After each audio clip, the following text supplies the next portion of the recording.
Di sebuah desa yang terlihat damai dan religius, ada sebuah rahasia kelam yang tersembunyi di balik senyum warga dan doa-doa mereka. Saat Pak Haji Karim, tokoh agama yang disegani, dengan kejam menggali makam seorang ibu miskin dan membuang jenazahnya ke sungai, seorang anak yatim kecil menyaksikan semuanya dengan mata penuh ketakutan. Namaku Raffi. Umurku 5 tahun, dan sejak aku lahir, dunia cuma punya 2 warna. Wajah ibuku yang hangat, dan tanah desa yang kadang ramah, kadang kejam. Aku nggak pernah kenal ayahku, kata ibu. Beliau meninggal waktu aku masih dalam kandungan. Jadi dari kecil cuman ada aku dan ibu berdua saja melawan waktu. Kami tinggal di sebuah gubuk bambu di pinggiran desa Karangsari. Desa ini katanya tanah suci. Banyak orang datang dari jauh cuma buat ziarah ke makam para tokoh agama yang dimakamkan di sini. Tapi buatku, tanah ini lebih seperti ujian panjang. Di balik doa dan ceramah, ada bisik-bisik dan tatapan sinis yang selalu mengikuti kami. Ibumu itu siapa sih dulunya? Datang dari mana? Kok bisa tinggal di sini? Kasihan anaknya, hidup di antara aib. Kalau bukan karena kasihan, mungkin sudah diusir dari desa. Aku masih kecil, tapi aku ngerti. Orang dewasa pikir aku nggak paham, padahal setiap kali ibu pulang dari mencuci pakaian warga, matanya merah dan senyumnya dipaksakan. Kadang-kadang, aku lihat ibu duduk di belakang rumah, menatap sawah, lalu mengelus dadanya. Raffi, katanya, suatu malam, kalau ibu nggak ada nanti, kamu jangan benci siapapun, ya. Dunia ini besar. Tapi kebaikan hatimu harus lebih besar dari itu. Aku belum tahu maksudnya apa, tapi aku mengangguk saja. Kupikir ibu cuma capek. Tapi belakangan, aku sadar, ibu sedang berpamitan perlahan-lahan. Beberapa minggu setelah itu, ibu mulai sering batuk. Badannya panas, napasnya berat. Aku yang masih kecil hanya bisa mengambil air dari sumur dan membasuh tubuhnya pakai kain basah. Makanan kami makin sedikit. Aku keliling desa minta nasi, tapi hanya Mbah Lasa, kakek tua yang tinggal di ujung desa, yang mau membantu. Ibumu perempuan mulia, Nak. Tapi dunia ini sering buta, katanya sambil menyodorkan sekarung beras. Malam itu ibu makin parah, nafasnya pendek-pendek. Aku menggenggam tangannya erat-erat. Maafkan ibu ya, Raffi. Ibu nggak bisa jaga kamu lebih lama. Aku menangis sejadi-jadinya. Suara jangkrik di luar terdengar jauh. Angin malam dingin menusuk kulit. Saat fajar menyapa, ibu sudah kaku dalam pelukanku, dengan wajah damai dan mata tertutup. Hari itu, langit seperti ikut berduka. Aku hanya duduk diam di samping tubuh ibu yang sudah dibungkus kain kafan putih. Beberapa tetangga datang membantu, tapi suasananya dingin. Bahkan Pak Haji Karim, tokoh agama paling dihormati di desa ini, datang tanpa menatapku. Ia cuma mengangguk singkat dan berbisik pada beberapa orang. Ibu Raffi sebaiknya jangan dimakamkan di pemakaman umum. Dia bukan asli sini. Kata-kata, itu seperti pisau yang mengiris hatiku. Tapi Mbah Lasa marah. Kita semua tanah Allah, Haji. Siapa kau menghalangi penguburan seorang muslimah? Akhirnya, setelah perdebatan yang kutak pahami sepenuhnya, ibu dikuburkan juga. Tapi bukan di tengah pemakaman utama, melainkan di pojokan, dekat semak-semak bambu liar. Aku berdiri kaku di dekat liang lahat, lalu melihat tubuh ibu perlahan diturunkan, dikubur dalam sunyi. Tak ada doa panjang, tak ada air mata selain milikku. Dunia seperti tak peduli. Setelah semua orang pergi, aku tetap di situ. Duduk di tanah, memeluk nisan tanpa nama. Aku tidak bisa meninggalkan ibu begitu saja. Aku takut ia kesepian. Sabar, Bu. Raffi masih di sini. Malamnya aku bermimpi.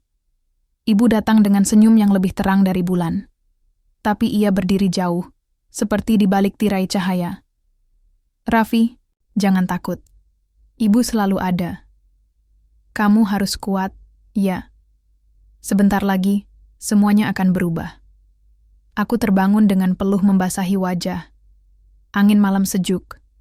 Tapi entah kenapa, ada rasa sesak di dada. Aku peluk bantal kumal itu dan menatap langit-langit rumah. Aku tak tahu bahwa mimpi itu adalah awal dari segala hal. Aku duduk termenung di atas gundukan tanah merah yang belum kering. Tangan kecilku masih memegang bunga Kamboja yang tadi kuambil dari jalan setapak menuju pemakaman. Bunga itu sudah mulai layu, sama seperti harapanku yang perlahan mengering sejak kepergian ibu. Hari itu, langit mendung seperti ikut berduka. Tak banyak yang datang ke pemakaman. Hanya aku, Mbah Lasa, dan 2 warga tua yang aku pun tak kenal namanya.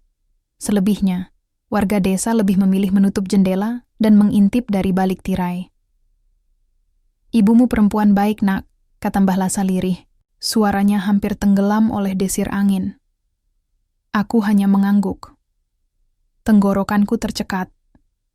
Rasanya masih sulit menerima kenyataan bahwa ibu tak akan pernah lagi membangunkanku dengan suaranya yang lembut atau menyuapiku nasi yang dicampur garam saat kami tak punya apa-apa.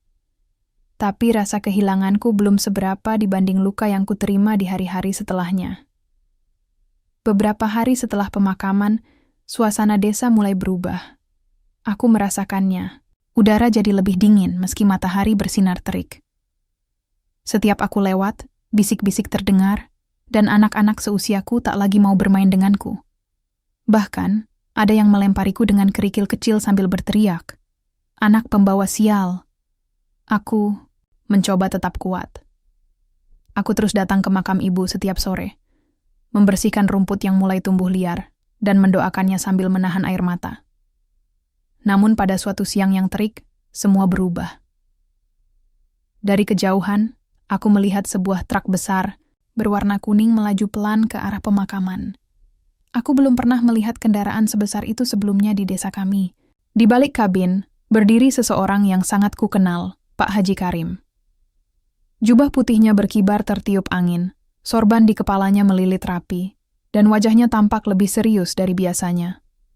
Aku berlari ke pemakaman, napasku memburu, lututku gemetar. Jantungku berdetak tak karuan. Sampai di sana, aku melihat beberapa orang berpakaian serba hitam berdiri di dekat makam ibu. Mereka membawa sekop dan tali. Truk backhoe itu mulai menyalakan mesinnya. Suaranya menggelegar dan membuat tanah bergetar. Aku tahu apa yang akan terjadi, dan aku menolak membiarkannya. "Tidak, jangan, itu makam ibu, jangan."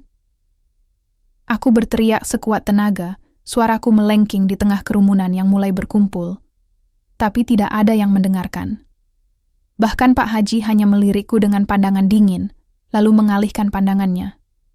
Seolah aku bukan siapa-siapa.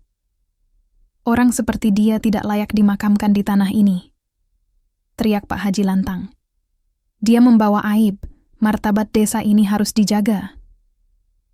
Beberapa warga yang datang hanya diam, sebagian mengangguk pelan, yang lain memilih menunduk tanpa kata. Dengan suara derak yang menyayat, lengan alat gali mulai mencungkil tanah dari atas makam ibu. Aku tak bisa menahan diri. Aku berlari, berusaha menghalangi, tapi 2 pria dewasa menahanku. Tubuh kecilku tak mampu melawan kekuatan mereka. Aku hanya bisa menyaksikan dengan mata kepala sendiri, ketika kain kafan putih yang sudah mulai kotor, itu muncul ke permukaan. Lengan alat gali mengangkatnya dengan kasar, menggantung seperti boneka usang yang tak berharga. Tubuh ibu, yang seharusnya beristirahat dalam damai. Air mataku tumpah tak terkendali.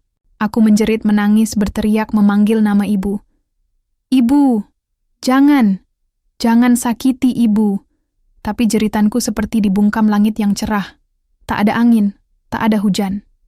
Hanya suara mesin berat dan suara Pak Haji yang terus mengucapkan doa-doa sambil menyuruh orang-orang menggali lebih dalam.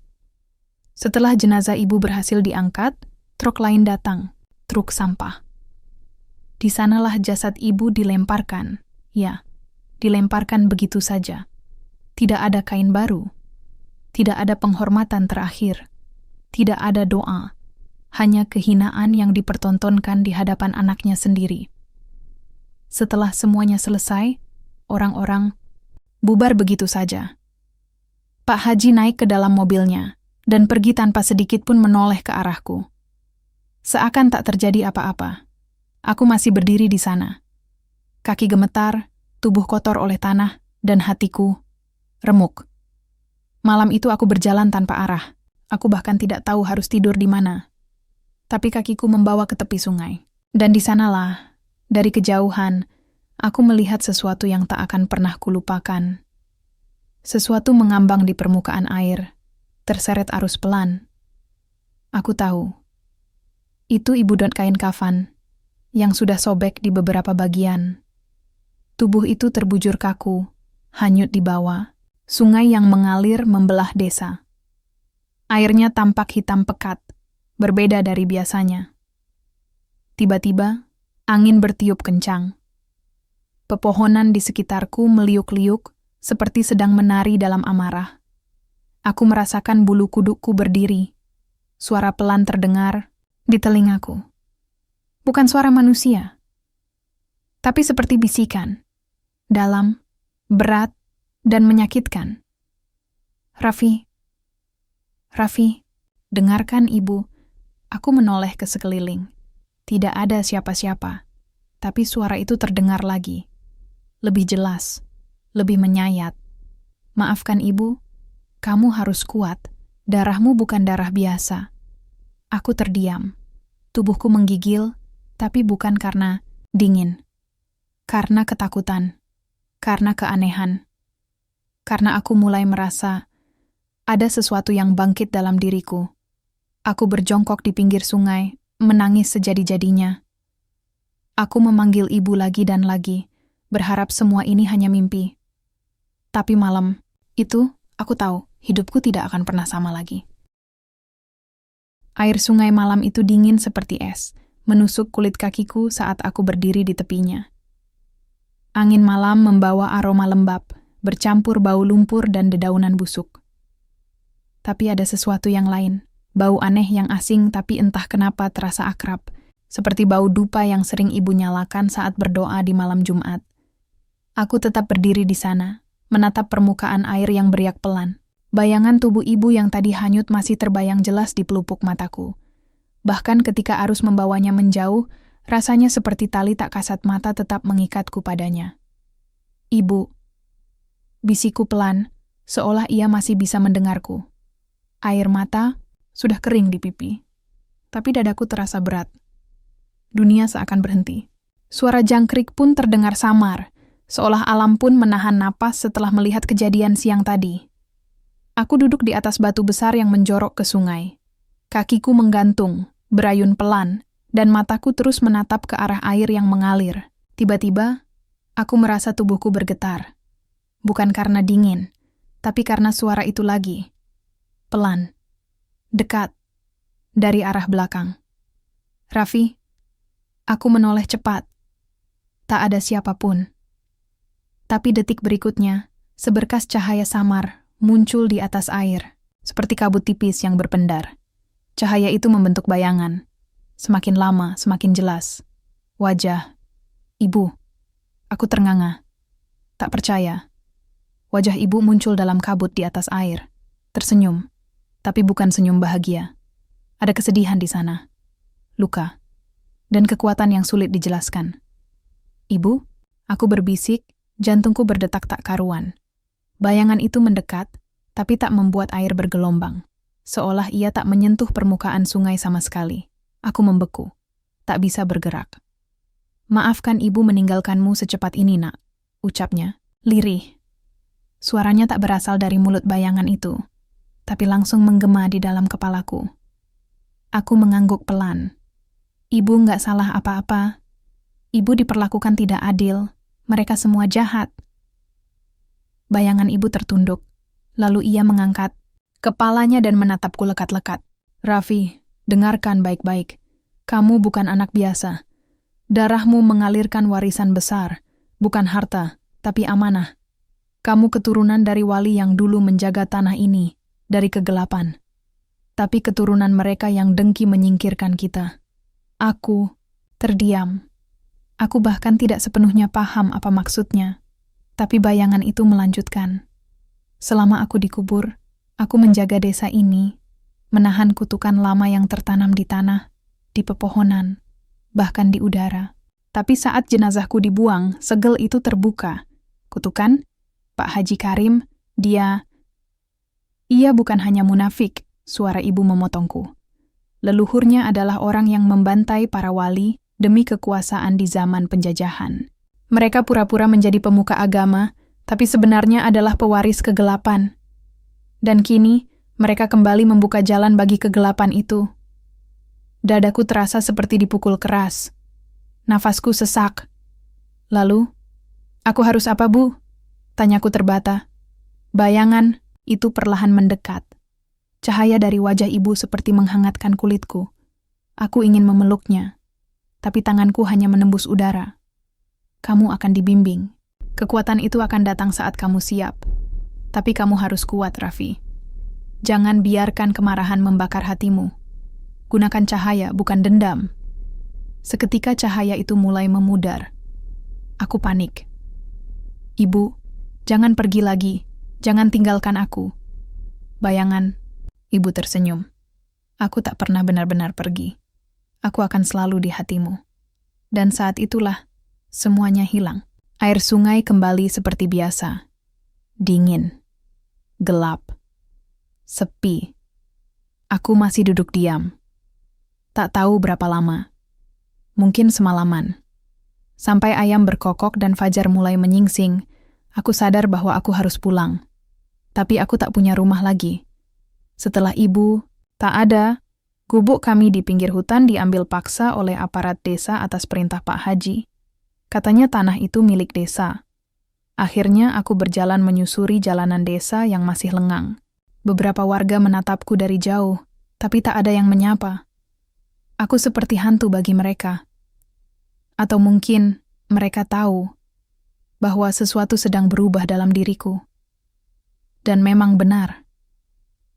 Sejak malam itu, aku mulai mengalami hal-hal aneh.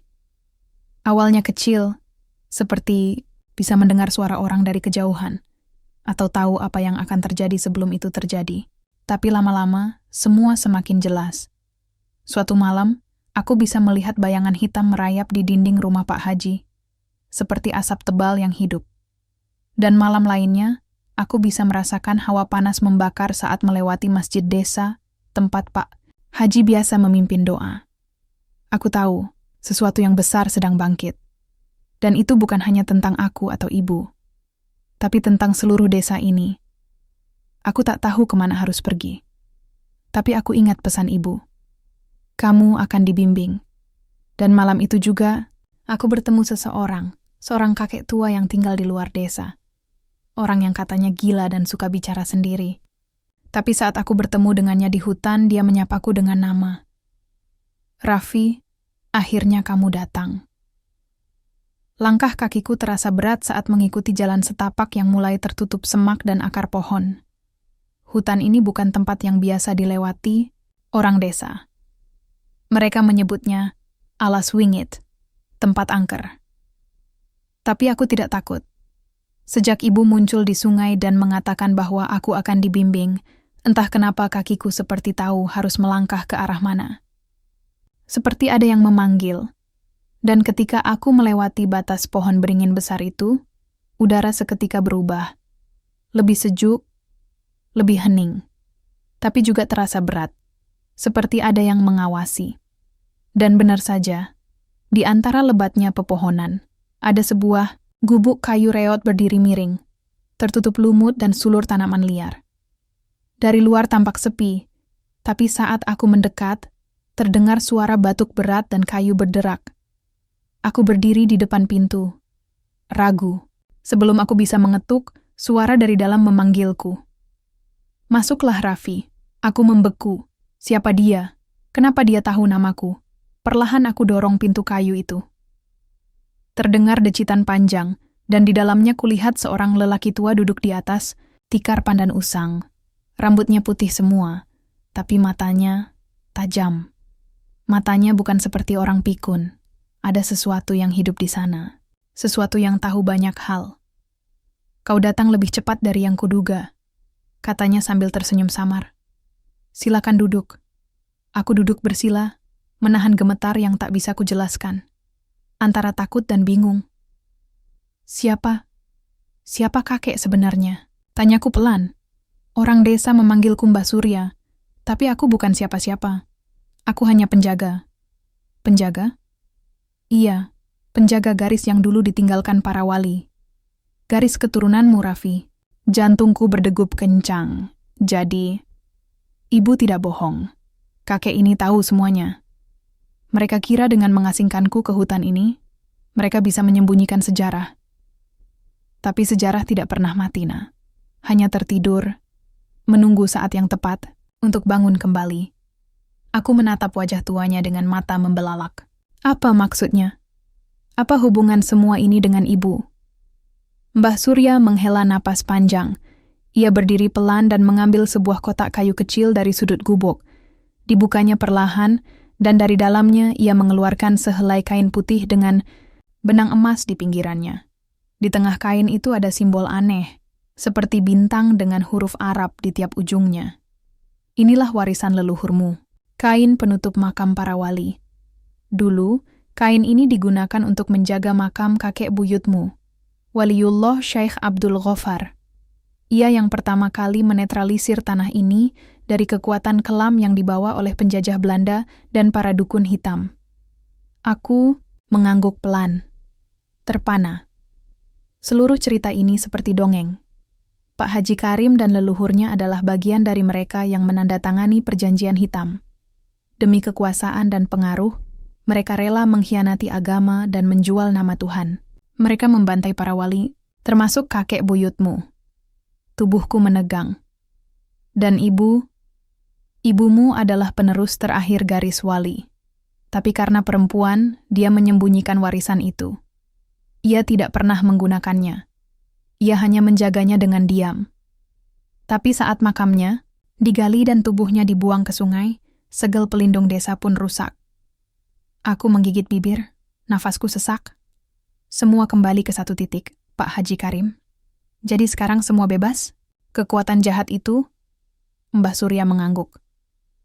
Dan kau, Raffi, adalah satu-satunya yang bisa menutup kembali pintu itu. Tapi kamu tak bisa sendirian. Apa yang harus aku lakukan?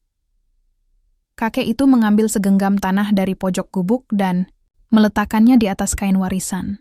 Ajaibnya, tanah itu menyala lembut, seperti ada cahaya dari dalam butir-butirnya. Dalam dirimu sudah ada kekuatan itu, Raffi. Tapi masih tertutup. Kau harus membangunkannya melalui laku, ritual, dan kesadaran. Kau harus belajar mengenal dirimu sendiri dulu. Aku mengangguk, meski belum sepenuhnya mengerti. Mulai malam ini kau tinggal di sini. Makan apa adanya, tidur di tanah, dan bangun sebelum subuh untuk wirid. Tubuhmu harus bersih, hatimu harus jernih. Baru kekuatan itu akan datang. Aku tak protes. Tak ada lagi yang mengikatku di luar sana. Hidupku sudah hancur. Tapi kalau aku bisa membuat semua ini berarti aku akan melakukannya. Malam pertama di gubuk Mbah Surya adalah malam yang takkan pernah kulupa. Suara hutan begitu hidup. Aku bisa mendengar bisikan angin, detakan jantung pohon, dan nyanyian makhluk yang tak terlihat. Tapi anehnya, aku tak merasa takut. Seperti aku bagian dari mereka. Mbah Surya mengajariku wirid dan doa-doa lama. Bukan yang biasa dibaca di masjid, tapi yang katanya turun dari para wali. Doa-doa itu terasa berat di lidahku, tapi saat kuucapkan, tubuhku menghangat. Kadang seperti mengambang, kadang seperti terbakar. Dan di malam ketiga, aku bermimpi. Dalam mimpi itu, aku berdiri di halaman masjid desa. Tapi masjidnya gelap, dindingnya retak, dan dari menaranya keluar asap hitam. Di depan pintu masjid berdiri Pak Haji Karim. Tapi wajahnya sudah bukan manusia. Ia menyerupai binatang besar, seperti babi dengan taring panjang, matanya merah membara, ia tertawa. Suaranya bergema. Malam itu, setelah bermimpi aneh itu, aku duduk termenung di depan api unggun kecil gubuk Mbah Surya. Api berkerlap-kerlip menari, mengusir dingin yang mencekam. Tapi di dalam dadaku, ada gelombang harapan dan ketakutan bercampur jadi satu. Raffi, kata Mbah Surya, menatapku dalam. Doa yang kau pelajari bukan sembarang doa. Itu doa para wali yang bisa menembus langit dan memanggil perlindungan. Aku mengangguk pelan, mencoba menyerap semua yang ia ajarkan. Tapi dalam hatiku, aku masih ragu. Apa aku benar-benar bisa melakukan ini? Seorang anak yatim miskin yang hanya punya kain lusuh dan luka di hati? Mulailah dengan doa-doa kecil itu setiap pagi dan malam. Jangan pernah lewatkan. Dan jangan takut akan apa yang terjadi nanti. Kekuatan itu akan tumbuh bersama kesabaran dan keikhlasanmu. Aku mengangguk lagi. Malam itu, aku mengulang doa yang Mbah Surya ajarkan berulang kali sampai suaraku serak, tapi hatiku terasa ringan. Hari-hari berikutnya, sesuatu mulai berubah di desa. Awalnya hanya desas-desus kecil. Orang-orang yang ikut menggali makam ibuku mulai mengalami hal aneh. Pak Haji Karim yang biasanya angkuh, tiba-tiba jatuh sakit tanpa sebab yang jelas. Tubuhnya demam tinggi, dan wajahnya berubah menjadi suram, seperti ada bayangan gelap yang membayanginya. Di pasar desa, para ibu yang beberapa hari lalu ikut membantu mulai mengeluh sakit perut yang aneh. Bahkan, anjing-anjing kampung yang biasanya riang tiba-tiba mengaum keras dan berlari ketakutan ke arah sungai tempat jenazah ibuku dibuang. Aku tahu ini bukan kebetulan. Suatu sore, aku duduk di tepi sungai, memandang air yang mengalir tenang, tapi terasa penuh misteri. Aku berdoa, dengan suara lirih dan penuh harap. Ya Allah, ampuni dosa ibuku dan aku. Teguhkan hati dan kuatkan jiwa ini agar bisa melanjutkan perjuangan beliau. Tiba-tiba, air sungai beriak sendiri tanpa angin. Suara gemericik air berubah menjadi bisikan lembut, seolah ada yang menjawab doaku, hatiku berdebar. Aku yakin arwah ibuku masih menjaga dan memberi tanda. Keesokan harinya, aku menemui Mbah Surya. Kakek, apa yang terjadi pada desa ini? Apakah ini azab karena makam ibu dibongkar? Mbah Surya mengangguk pelan. Iya, Raffi. Perlindungan yang dulu diberikan ibu dan leluhurmu mulai runtuh. Kegelapan lama bangkit kembali. Tapi ini bukan hanya azab, ini peringatan. Orang-orang yang berdosa akan merasakan akibatnya. Aku termenung. Aku ingin melindungi desa ini, tapi aku anak kecil yang tidak punya apa-apa. Kalau aku tidak bisa apa-apa, bagaimana aku bisa membantu? Mbah Surya tersenyum dan meletakkan tangannya di pundakku. Kau bukan anak kecil biasa, Raffi. Di dalam dirimu ada warisan suci, tapi kau harus belajar mengendalikannya. Jangan sampai kekuatan itu jadi bumerang. Hari-hari berikutnya aku mulai berlatih lebih keras. Setiap doa aku panjatkan dengan sungguh-sungguh, mengharap cahaya dan perlindungan. Tapi di sisi lain, aku mulai merasakan perubahan aneh dalam tubuhku. Kadang tanganku panas seperti terbakar api, kadang tubuhku terasa ringan seolah bisa terbang. Aku belajar menahan dan mengalihkan sensasi itu dengan pernapasan dan fokus. Namun, kabar buruk terus datang. Pak Haji Karim semakin melemah. Suaranya yang dulu lantang kini bergetar setiap kali berbicara. Suatu malam, aku bermimpi lagi. Kali ini lebih jelas, aku berdiri di tengah desa, mengangkat tangan dan melantunkan doa panjang. Langit gelap mendadak pecah oleh cahaya terang membelah awan. Suara petir menggelegar, tapi bukan untuk menakuti, melainkan menyucikan. Di tengah cahaya itu, aku melihat sosok ibuku tersenyum lembut, mengangguk seolah memberiku restu. Lalu bayangan Pak Haji Karim muncul, wajahnya penuh penyesalan, sebelum menghilang tertelan cahaya. Aku terbangun dengan perasaan aneh, campuran haru, takut, dan tekad. Pagi itu, aku berlari ke gubuk Mbah Surya. Kakek, aku punya mimpi. Aku rasa ini tanda. Aku harus melakukan sesuatu. Mbah Surya mengangguk. Kau sudah mulai paham. Itu awal dari perjalananmu, Nak. Seiring berjalannya waktu, desa mulai merasakan perubahan. Warga yang jahat dan munafik mengalami nasib buruk yang tak terjelaskan.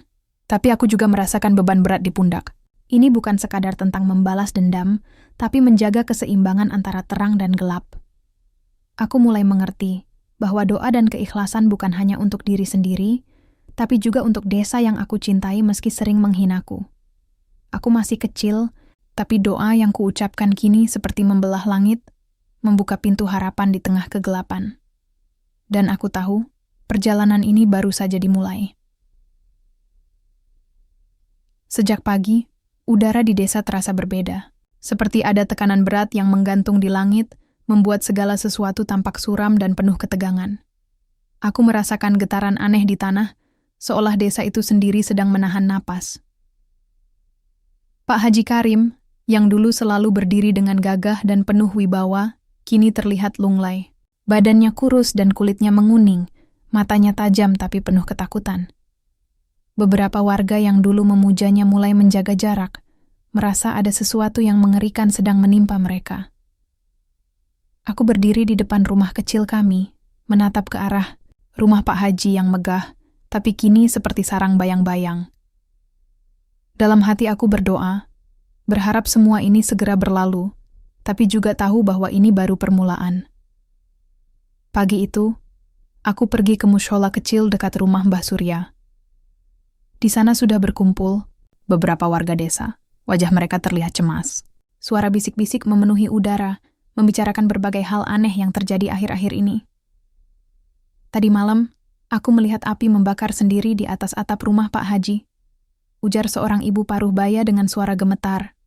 Dan ada suara tangisan, perempuan dari sungai, seperti ada yang meminta tolong, tambah seorang bapak yang berdiri di sampingnya. Aku mendengarkan dengan seksama. Semua ini sepertinya berhubungan dengan apa yang terjadi pada makam ibuku dan kutukan yang mulai bangkit. Mbah Surya datang menghampiriku dan berkata pelan, "Raffi, saatnya kau lebih berani. Kekuatan dalam dirimu sudah cukup untuk menghadapi ini." Aku mengangguk, walau hatiku masih takut. Sore hari, aku berjalan melewati jalan desa yang penuh keramaian. Tapi suasana jauh berbeda dari biasanya. Ada aura ketakutan yang sulit diabaikan. Beberapa warga mulai menghindari rumah Pak Haji Karim, bahkan anak-anak yang biasanya bermain di jalan kini, menghilang begitu mendengar namanya. Aku ingat kata-kata Mbah Surya, bahwa kutukan itu bukan sekadar hukuman, tapi juga pengingat bagi mereka yang sombong dan munafik. Tiba-tiba terdengar teriakan keras dari arah rumah Pak Haji. Apa itu? Aku berlari menuju sumber suara. Saat aku sampai, aku melihat Pak Haji Karim berdiri di depan pintu rumahnya. Mukanya berubah menjadi sosok mengerikan yang tak aku kenal. Kulitnya mulai berubah kasar dan berwarna gelap. Matanya merah menyala seperti binatang buas. Azab ini. Gumamnya sambil terjatuh ke tanah, tubuhnya bergetar hebat.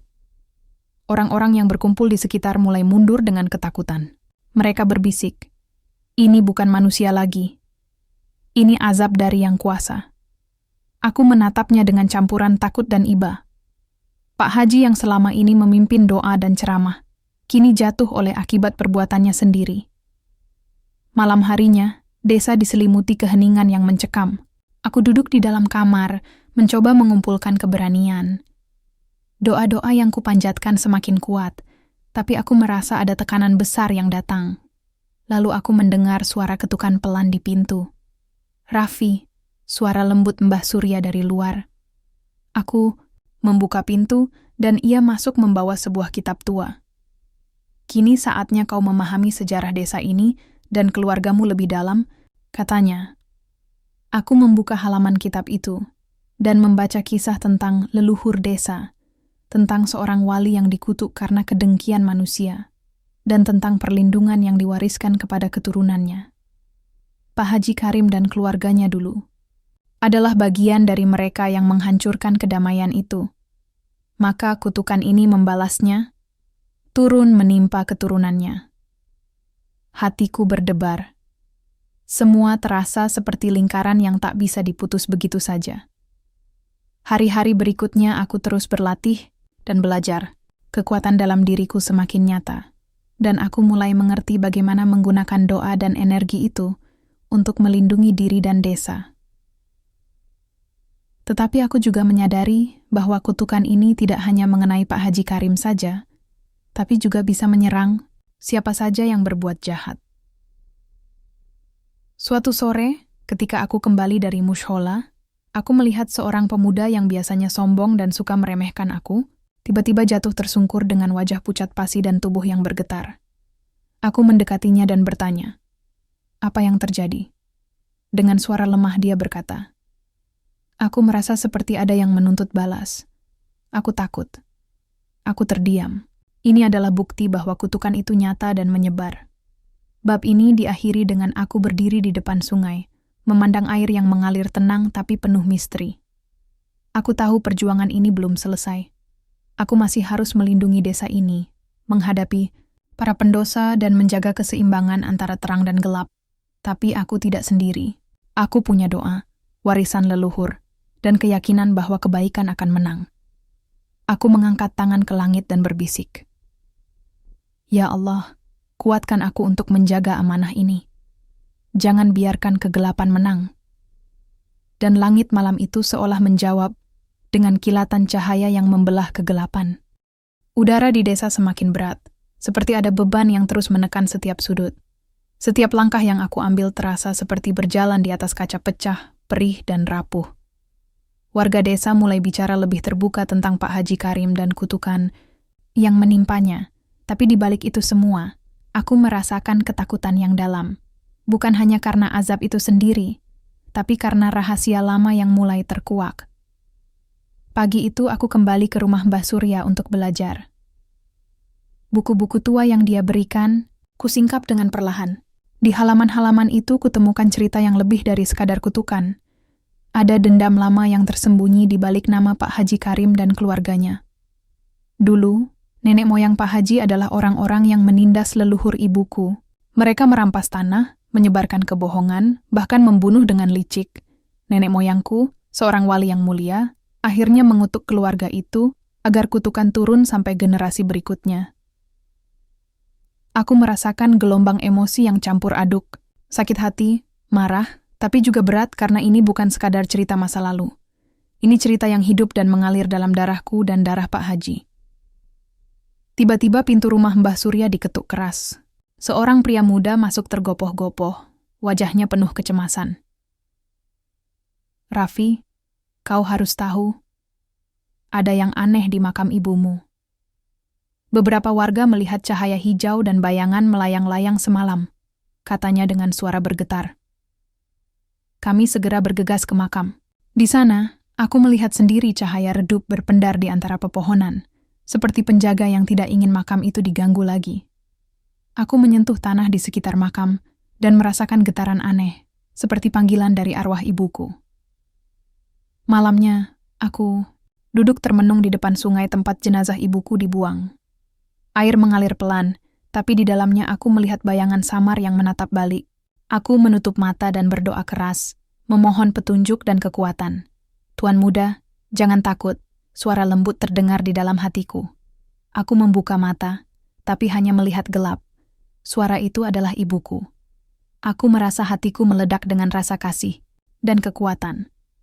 Ibuku memberiku keberanian dan tugas suci untuk melanjutkan perjuangan menjaga desa ini. Keesokan harinya, aku mendatangi rumah Pak Haji Karim yang kini semakin sunyi dan ditinggalkan. Aku merasa perlu menghadapi pria itu, walau dengan rasa takut yang bercampur harapan. Pak Haji menatapku dengan mata penuh kebencian dan penyesalan. "Anak kecil sialan, kau yang memulai semua ini," katanya dengan suara parau. "Tapi aku hanya ingin keadilan," jawabku tenang, "dan agar desa ini kembali damai." Pak Haji tertawa sinis. "Kau tidak tahu apa yang kau hadapi. Kutukan ini adalah bagian dari darahku." Aku menatapnya, menyadari bahwa selama ini dia terjebak dalam kesalahan dan dendam yang mengikatnya. Bab ini berakhir dengan aku berdiri di depan makam ibuku, merasakan kehadiran leluhur dan janji yang harus kutepati.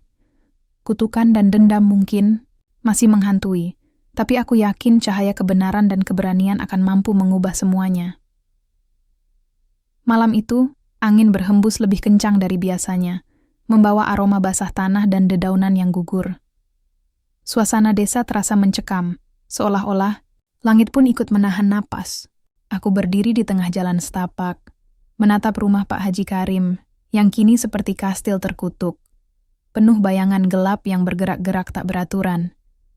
Hatiku berdetak cepat, campuran antara takut dan tekad. Aku tahu malam ini akan menjadi titik balik. Sebelum tiba di sana, aku mampir ke mushola kecil di pinggir desa. Aku mengambil nafas panjang, mencoba menenangkan hati dan pikiran. Kupanjatkan doa dalam hati, memohon kekuatan dan perlindungan. Aku ingat kata-kata ibuku. Kekuatan yang sesungguhnya berasal dari hati yang tulus dan niat yang bersih. Aku berusaha menanamkan itu dalam diri. Saat aku sampai di depan rumah Pak Haji, pintu terbuka sendiri. Dari balik bayang-bayang, suara serak terdengar. "Raffi, kau sudah datang." Aku masuk perlahan, mengikuti suara itu. Di ruang tengah, aku melihat sosok Pak Haji Karim yang kini benar-benar berubah.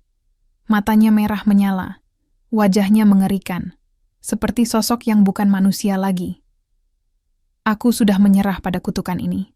Tapi kau, anak kecil, kau yang harus membayar," katanya dengan tawa menggema.